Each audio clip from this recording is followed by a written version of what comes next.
جنہ تیرے درد ٹکڑے کھا لئے، جنہ تیرے درد ٹکڑے کھا لئے، گل کر دینے عرشوں پار دی،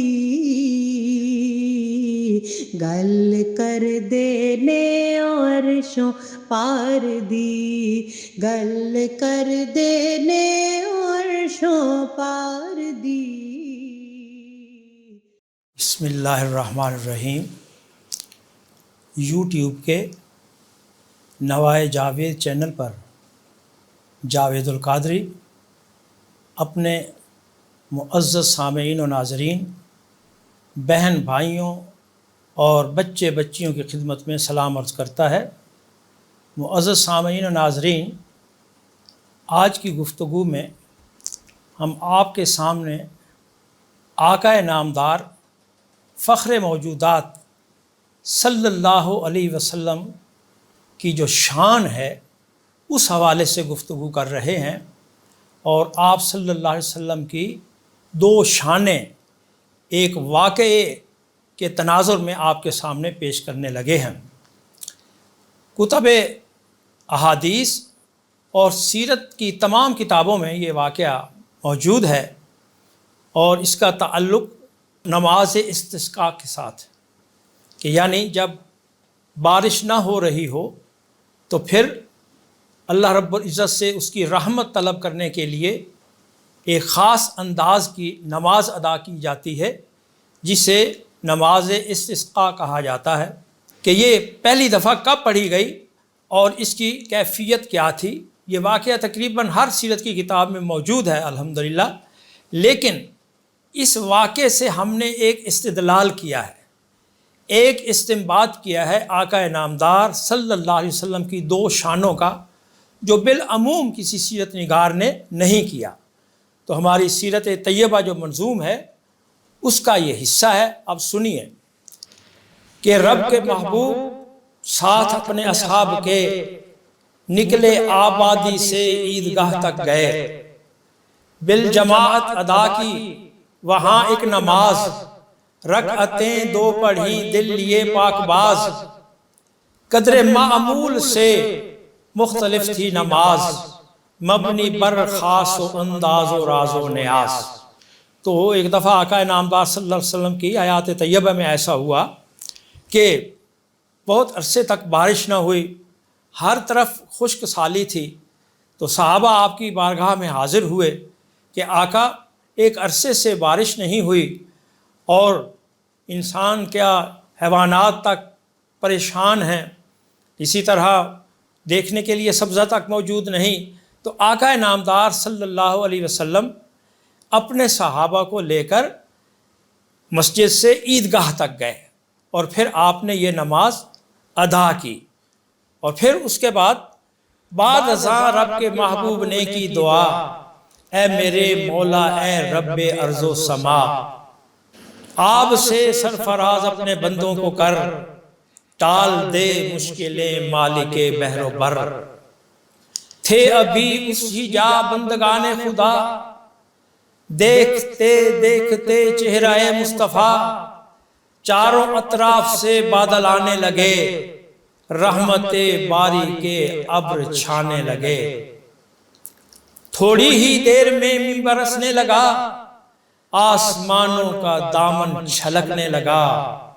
می برستا رہا 7 دن 7 رات، حد سے بڑھنے لگا اب جو آب حیات، کثرت آب سے بن گئی بستیاں، دور و نزدیک تک ایک یم بے کراں۔ تو 7 دن مسلسل جب بارش ہوتی رہی تو ہر طرف پانی ہی پانی تھا، اور دور و نزدیک تک بستیاں جو تھیں وہ گویا ایک یم بے کراں، ایک سمندر کا منظر پیش کر رہی تھی۔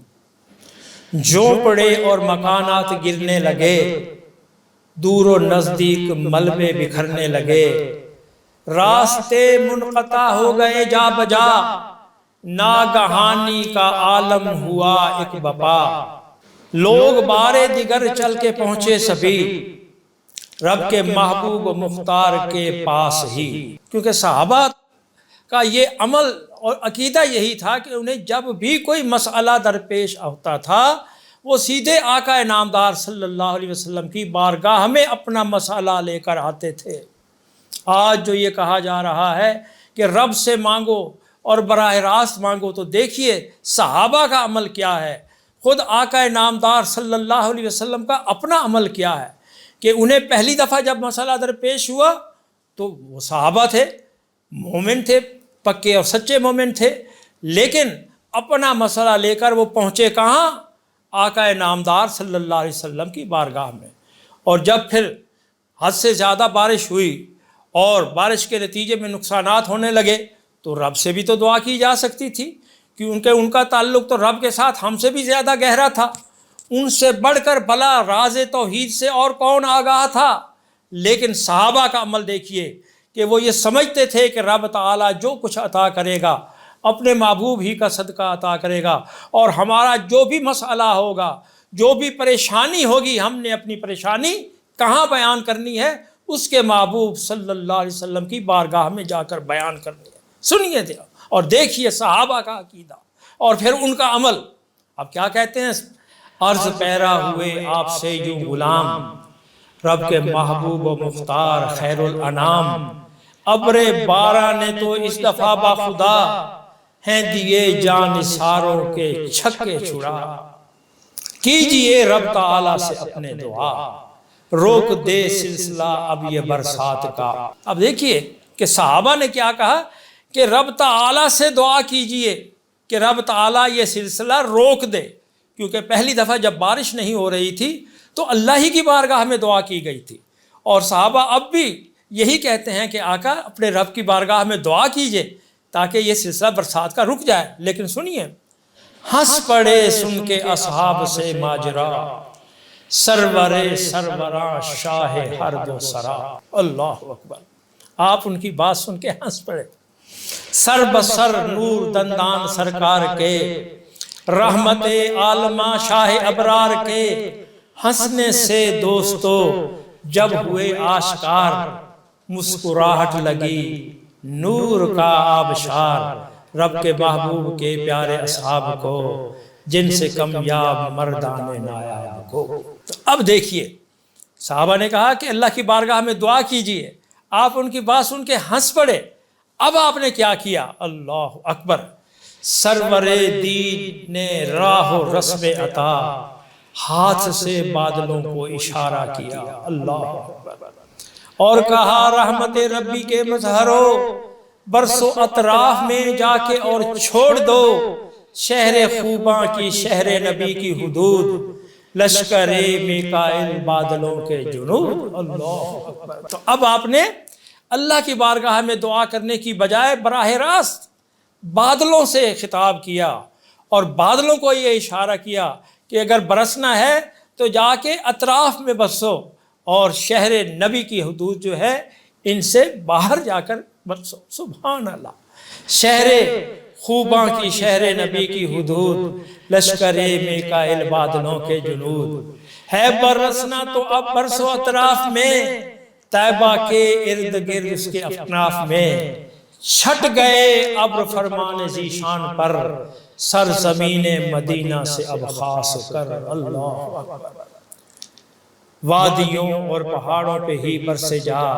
جس طرح حکم سرکار نے تھا دیا۔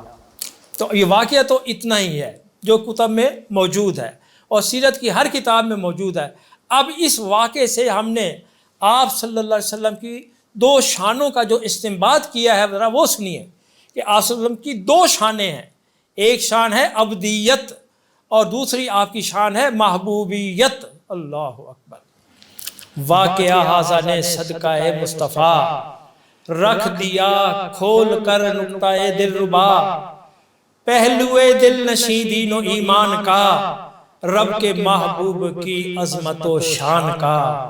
شانیں رکھتے ہیں دو جو شہ انبیاء، سرور سروراں شاہ ہر دو سرا، دونوں شانوں کا مظہر ہے یہ واقعہ، اللہ کے اذن سے اور اس کے زیر عطا۔ اللہ یہ جو واقعہ ہے یہ آپ کی دونوں شانوں کا مظہر ہے، اور پھر یہ شانیں جو آپ کو ملی ہیں یہ اللہ کی عطا ہے، اللہ کا اذن ہے۔ تو ایک شان آپ کی یہ ہے کہ آپ اللہ کے عبد ہیں، اور دوسری شان یہ ہے کہ آپ رب کے محبوب ہیں، عبد ہیں اپنے مولا کے پیارے نبی، ساتھ ہی بالیقین اس کے محبوب بھی، دونوں ہی شانوں میں بالیقین آپ کا کوئی ثانی و ہمسر نہیں۔ ایک شان ابدیت ہے، تو نہ اس شان میں آپ کا کوئی ثانی ہے آپ جیسا یا آپ کا کوئی ہمسر ہے، اور اسی طرح جو آپ کی شان محبوبیت ہے، اور نہ اس میں آپ کا کوئی ثانی یا آپ کا کوئی ہمسر ہے۔ سنیے، عبد کی حیثیت سے براہ وفا، جان ساران و عشاق خیر الورا، بنتا ہے بالیقین ہر گھڑی حق یہی، مانگے رب سے صدا اس کا پیارا نبی۔ اللہ، عبد ہونے کی حیثیت سے اس کا یہی مقام ہے کہ اپنے رب کے سامنے ہر وقت دستے سوال دراز کرے، اسی سے دعا کرے، سامنے اس کے پھیلائے وہ خوش ادا، ہر سمے ہر قدم اپنا دامن صدا۔ اس لیے مرتبہ پہلی جب ایک سوال لے کے خدمت میں حاضر ہوئے خوشی سال، اور کیا مسئلہ پیش سرکار کو، اس کے حل کے لیے حق نگر دوستو، ہاتھ اپنے دیے مصطفیٰ نے اٹھا، رو برو حق تعالی کے بحر دعا۔ پہلی دفعہ جب آپ کے غلام اپنا ایک مسئلہ لے کر آپ کی بارگاہ میں حاضر ہوئے تو آپ نے رب تعالیٰ کی بارگاہ میں اپنے ہاتھ اٹھا دیے، کیونکہ عبد ہونے کی حیثیت سے یہی شان ہے کہ اس کا بندہ اسی کے سامنے اپنے دستے سوال دراز کرے۔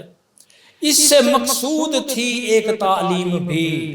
بندگان خدا اپنے اصحاب کی، ان کی تعلیم بھی مقصود تھی کہ آئندہ اگر اس قسم کا کوئی مسئلہ درپیش ہو تو کیا کرنا ہے، تاکہ آئندہ جب اس طرح کا کوئی مسئلہ پیش آئے تو حق کے ولی کس طرح سے کریں پیش اپنی دعا، روبروئے خدا صدقہ مصطفیٰ۔ سبحان اللہ، یہ آپ کی شان ابدیت ہے۔ اب دیکھیے دوسری دفعہ جب مسئلہ پیش ہوتا ہے، مسئلہ اپنا عشاق خیر البشر لے کے حاضر ہوئے، اب جو بارے دیگر اس دفعہ رب کے محبوب نے کیا کیا، ایک بلا واسطہ حکم جاری کیا، تند اور تیز ایک ابر باران کے نام، ہو چلا تھا جو بے رحم اور بے لگام، حسب فرمان شہر نبی کی حدود، چھوڑ کر سب کے سب بادلوں کے جنود، برسے جا وادیوں اور پہاڑوں میں ہی، بادلوں نے اطاعت کی سرکار کی، شان محبوبیت کا ہے مظہرتم، رب کے محبوب کا یہ عمل ذی حشم۔ آپ کو جو میسر تھا ایک اختیار رب تعالیٰ کے دربار سے شاندار، اس کو روبہ عمل لائے شاہ امم، اذن سے حق تعالیٰ کے راہ کرم۔ تو رب تعالیٰ کی طرف سے جو آپ کو محبوبیت کا ایک مقام حاصل تھا، شان محبوبیت تھی جو آپ کو حاصل تھی، تو آپ اسے روبہ عمل لائے، اور رب تعالیٰ سے دعا کرنے کی بجائے براہ راست آپ نے بادلوں کے نام اپنا حکم جاری کیا۔ یہ ہے آپ کی شان محبوبیت۔ تو ناظرین و سامعین، آج کی گفتگو ہم یہیں ختم کرتے ہیں۔ آپ سے حسب سابق ہماری یہی گزارش ہے کہ آپ ہمارے چینل کو دیکھیں، اسے سنیں، اپنے احباب کے ساتھ اسے شیئر کریں، اور پھر اسے سبسکرائب بھی کریں، تاکہ سلسلہ خیر و نور آپ تک براہ راست پہنچتا رہے۔ وما علینا الا البلاغ المبین۔ جنہ تیرے درد ٹکڑے کھا لئے، جنہ تیرے درد ٹکڑے کھا لئے، گل کر دینے عرشوں پار دی، گل کر دینے عرشوں پار دی، گل کر دینے عرشوں پار